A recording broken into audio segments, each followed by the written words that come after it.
ধন্যবাদ আপনাদেরকে। আমাদের হাতে যে ব্যানারটি দেখছেন, এটা একটি মার্কা। এটি একটি প্রচারণার জন্য বাংলাদেশ জাতীয়তাবাদী দল বিএনপি চেয়ারম্যান জনাব তারেক রহমান বগুড়া সদরের 6 আসন থেকে উনি নির্বাচন করছেন, আপনারা জানেন। সেখানে তারেক রহমান সাহেব এবং বিএনপি সবসময় পরিবেশ নিয়ে কথা বলেছেন।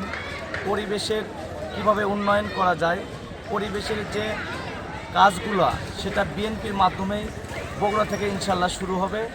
তারই ধারাবাহিকতা হিসেবে আমরা এই প্রচারণার জন্য পলকা প্লেস যে ব্যানারটা এটা আমরা এখানে ইউজ করছি এবং এটার মাধ্যমে এটা দ্রুত সময়ের মধ্যে এটা পচনশীল এবং এটা পচে যাবে।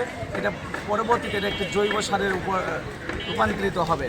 তো আমরা আশা করব বাংলাদেশের যারা জাতীয় সংসদ নির্বাচন করছেন এবং ভবিষ্যতে যে নির্বাচনগুলো আসবে সেই নির্বাচনে এই রকম একটি লিফলেট বা ব্যানারগুলো আপনারা ইউজ করতে পারেন। তাহলে বাংলাদেশের যে পরিবেশের যে অবস্থা সেখান থেকে আমরা উত্তরণের একটা পথ পাবো। এবং আপনারা দেখেছেন বগুড়া শহরের বিভিন্ন জায়গায় কিন্তু আপনার বর্জ্য যে সমস্যাগুলো সেই সমস্যাগুলো শুরু হয় আসলে প্লাস্টিক থেকে এবং বাড়িতে যে প্লাস্টিকগুলো ইউজ করা হয় সেগুলো থেকে।